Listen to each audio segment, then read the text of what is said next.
Bien, momento ahora de hablar de sentimientos, emociones en redes sociales. Es por eso que vamos a invitar a Matías Rocha del País y Diego Verdier de IGB. Rocha es editor de estrategia digital y redes sociales en el diario. Verdier trabaja en IGB desde 2018 y en conjunto con IBM Innovation Lab están trabajando y desarrollando soluciones que se basan en el uso de inteligencia artificial. El foco de ello es convencer a las empresas que mediante inteligencia artificial los datos se interpretan mejor y de forma más rápida. Gracias. Buenos días a todos. Bueno, yo soy Matías Rocha, como lo dijeron. Soy el editor de redes sociales del país. Les voy a contar un poquito, voy a hacer una introducción a la charla que va a hacer Diego, que va a ser más concreta sobre los datos, pero para ponerlos en contexto, en el diario trabajamos varias redes sociales porque necesitamos comunicar los contenidos del diario de diferentes formas. Somos un equipo de unas 4 personas, de communities, y gente también que trabaja la parte multimedia.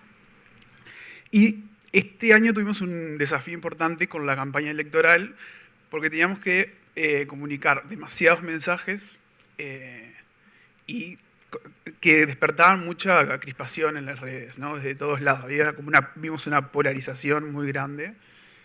Y empezamos, si ustedes son usuarios de redes sociales, alguno de estos hashtags les sonará, ¿no? Estos fueron los más usados durante la campaña.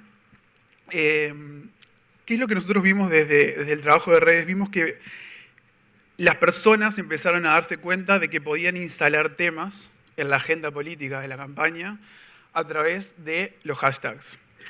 Militantes organizados y a veces orgánicos también, ¿no? Y vimos también cómo podían lograr incidir en el discurso político a través de eso. Por ejemplo, cuando estaba en la campaña de las internas y Lacalle Pou y Mieres todavía no habían renunciado al Senado, digamos, para empezar la campaña, se impusieron hashtags como renuncia a Luis o renuncia a Mieres, y los periodistas se veían como impulsados a preguntarles en las conferencias o en los lugares. Hay una tendencia en Twitter que pide que renuncie. ¿Qué tiene para opinar sobre eso? Entonces, así vieron que podían incidir. Pero vimos también que, si bien teníamos este termómetro, era muy al tuntún. O sea, al momento veías, bueno, están hablando de esto, pero no sabíamos en realidad cuál era el caudal de gente que estaba hablando de eso y cómo se sentían al respecto de esto. Porque esto podés inferir que significa algo, pero en realidad tiene que ver con otra cosa. O es una crítica o es un apoyo. Y para esto, ¿por qué nos concentramos en Twitter si hay tantas redes sociales con muchos más seguidores? Instagram y Facebook tienen mucha penetración acá. Bueno, por 2 motivos en realidad. El primero es que todos los actores políticos, y me arriesgo a decir que todos, tienen cuenta en Twitter y no pasa lo mismo con Instagram y con Facebook. Y lo otro es que el discurso político en Twitter es mucho más concentrado y que es medible por la cantidad de palabras que las personas usan, se expresan mucho más directamente que a través de una foto en Instagram, un video en Facebook, y es más fácil de ver de qué están hablando. Para eso dijimos, bueno, ¿cómo podemos medir esto que está pasando en la campaña? Creo que fue la campaña más politizada en Twitter desde que yo tengo memoria. Porque por primera vez todos los candidatos tenían una cuenta, etc. Y ahí fue que empezamos a conversar con Diego y con IGB para ver cómo podíamos nuclear esos datos, darles un orden y analizarlos cualitativamente. Así que le doy paso a Diego para que les converse. Bueno, buenos días para todos. Mi nombre es Diego Verdier, trabajo en IGB, socio comercial de IBM de hace más de 20 años. Hace más de un año que junto al Innovation Lab y IBM estamos trabajando, investigando y desarrollando soluciones que se basan en el uso de la inteligencia artificial y además desarrollando robots de software para la automatización de tareas. Continuando con lo que decía Matías, junto al diario El País decidimos analizar todo lo que se escribía en Twitter durante el día de las elecciones nacionales, el debate presidencial entre Lacalle y Martínez y el día del balotaje. Cada tuit generado que hacía referencia a estos eventos y a un candidato o a un partido lo analizamos utilizando inteligencia artificial en positivo, negativo o neutro. A esto le llamamos análisis de sentimiento. Un paréntesis antes de ir al análisis de sentimiento, hoy se generan muchísimos datos. El 80% de todos los datos que se generan son no estructurados. ¿Qué es un dato no estructurado? Un documento PDF, una foto, un audio o un tweet. Son datos que no son fáciles de analizar. También se generan muchos datos y las empresas no le damos importancia a estos. Solo le damos importancia al 12% de los datos. Entonces, ¿qué pasaría si empezáramos a tener en cuenta todos los datos que estamos generando? Bueno, ¿qué es un análisis de sentimiento entonces? Es el proceso de analizar texto y clasificarlo según lo que expresa. Si es positivo, negativo o neutro. Todo de manera automática. ¿Y qué es lo que podemos llegar a analizar? Generamos muchos datos. Datos que salen a partir de encuestas, mails que recibimos, opiniones sobre nuestros productos, comentarios en redes sociales. Incluso podríamos llegar a mirar el comportamiento de los usuarios frente a un chatbot y obtener de manera precisa lo que el cliente piensa sobre nosotros. Si nosotros queremos entender a nuestros clientes, entonces tenemos que ser capaces de interpretar lo que ellos nos están diciendo. ¿Y qué rol juega la inteligencia artificial en el análisis de sentimiento? Gracias a la inteligencia artificial es que podemos tener todo este proceso de manera automatizada. Por ejemplo, para el día del balotaje, para el día del debate se generaron 40.000 tweets. A los 5 minutos iban 500 tweets. Bien, capaz que los 500 tweets se pueden procesar de manera manual. En el debate de Argentina, a los 5 minutos iba más de 1 millón de tweets. Imposible procesarlo manualmente. Es por eso que precisamos algo automatizado. Un tweet es un dato no estructurado. Gracias a la inteligencia artificial transformamos el tweet en información. El análisis de sentimiento consta de 3 pasos. Extracción de los datos, la clasificación de estos y la visualización de los resultados. La clasificación bien podría ser por sentimiento, negativo, positivo, neutro, pero también podríamos hacer una categorización. Por ejemplo, los comentarios negativos que recibimos, categorizarlos en si son críticas sobre un producto o críticas hacia la empresa. Ahora bien, yendo al caso real, en análisis en Twitter durante las elecciones, junto al diario, pensamos que podría llegar a ser interesante analizar todo lo que escribía la gente durante estos eventos. Para poder cumplir con el objetivo de procesar todos los tweets que se generaban, utilizamos inteligencia artificial de Watson, de IBM Watson, para clasificar todos estos tweets. ¿Cómo Watson sabía que era un tweet positivo y un tweet negativo? Esto se hace a base de ejemplos.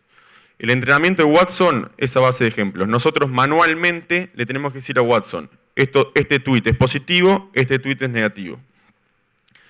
Para el entrenamiento decidimos usar tweets reales de las elecciones internas, con el fin de que la muestra sea bastante similar a lo que iba a pasar el día de las elecciones. Algunos ejemplos que les damos a Watson para este entrenamiento son los siguientes. Incluimos las diferentes maneras que tienen los usuarios de hacer referencia a los candidatos. Si bien acá hay 4 ejemplos para cada uno de los candidatos, cada candidato tenía más de 100 ejemplos. En el caso de los tweets negativos, también decidimos incluir temas con los que los usuarios solían criticar a los usuarios.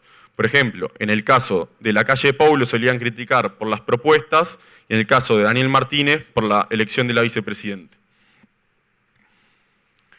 Una vez que habíamos entrenado a Watson, teníamos que validar el entrenamiento. Teníamos que estar seguros de que el día de las elecciones nacionales Watson nos iba a dar buenos resultados. ¿Qué fue lo que hicimos? Decidimos analizar las 3 entrevistas que hubieron en Santo y Seña, a Daniel Martínez, a la calle Pou y a Talvi y ver cuáles eran los resultados. En total analizamos 40.000 tweets. En este gráfico podemos ver cómo varía el sentimiento durante cada una de las 3 entrevistas. Y hay un momento que particularmente me llama la atención, que es sobre el final, entre la 1 menos 10 y la 1 de la mañana, que es cuando, en el caso de Daniel Martínez, decide terminar con la entrevista y la calle Pou no recordaba que se había votado sobre la ley de unión concubinaria. Y en este momento fue a la misma hora, con una semana de diferencia, y fue el peor puntaje de cada uno de los dos candidatos. Otro dato que también llama la atención fue la cantidad de tweets positivos y negativos que recibió cada uno de los candidatos. Si vemos, los tweets positivos de la calle Pou y de Daniel Martínez son bastante similares, el 60%. Pero en el caso de Talvi, tiene cerca del 80%. Algunos nos comentaron que el día de la entrevista de Ernesto Talvi fue el acto de cierre de campaña de la calle Pou y el acto de cierre de campaña de Daniel Martínez. Y eso pudo haber influido. Junto con estos análisis y otros, pudimos concluir que Watson estaba bien entrenado. Los resultados eran coherentes. Estaba listo para las elecciones nacionales. El análisis durante las elecciones. Como dije, el análisis de sentimiento consta de 3 pasos. El primero fue la extracción de tweets. Para cada candidato definimos cierto parámetro de búsqueda. ¿Qué es un parámetro de búsqueda? Una manera que tiene el usuario de hacer referencia al candidato. Un usuario en Twitter hacia un candidato se usa muchísimas maneras para referirse. Por ejemplo, los parámetros de búsqueda de la calle Pou son todos los hashtags que se usan en las campañas, los usuarios del partido y de él, Cuquito, Partido Nacional, La Calle, Luis. 12 parámetros de búsqueda para la calle Pou. En total, 130 parámetros de búsqueda. Por minuto se disparaban 130 búsquedas en Twitter, todo de manera automática. El segundo paso era la clasificación de tweets. Como dije, la clasificación se hizo usando Watson. ¿Y qué resultado nos dio Watson? Clasificó correctamente. Algunos ejemplos. Fuerza Salle. Acá estamos sufriendo esperando los resultados. Watson lo clasificó como un apoyo a Salle. Vamos arriba el partido de la gente. Vamos arriba Edgardo Novik. También lo clasifica como un apoyo. Pero también hay términos más complicados que son bien nuestros, bien uruguayos. Por ejemplo, Cuquito está robado. Muy pocas personas saben que Cuquito, solo los uruguayos saben que Cuquito está robado, quiere decir algo positivo. Por eso, haberlo entrenado con ejemplo del día de las elecciones internas ayudó. Pero este ejemplo, no creo que todos sepan que vestite pelado es algo positivo. Pero Watson sí lo clasificó como un apoyo a Daniel Martínez. Y por último, el tercer paso del análisis de sentimiento es la visualización de los resultados.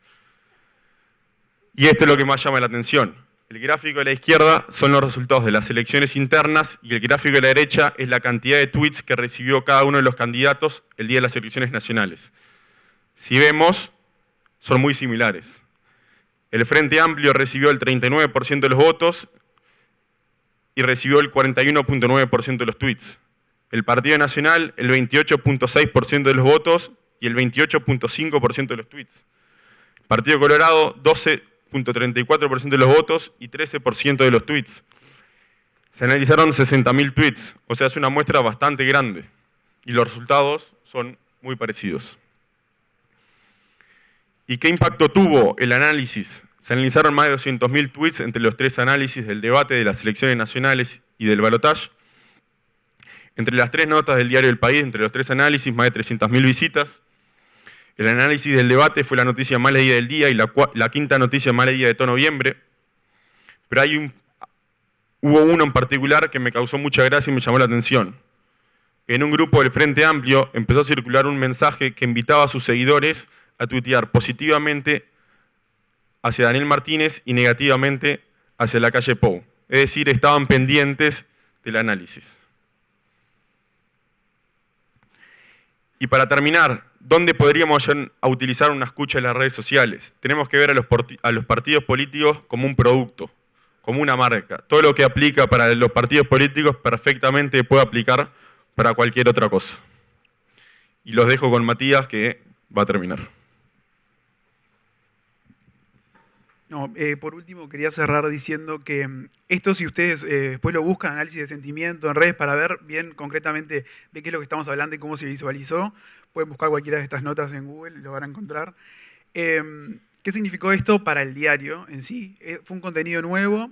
En campaña teníamos, sí, periodistas de política, fotógrafos, videoreporteros, Pero este fue un contenido nuevo, que le aportó valor a la cobertura que nosotros hicimos en las redes y lo tomamos como un producto más también.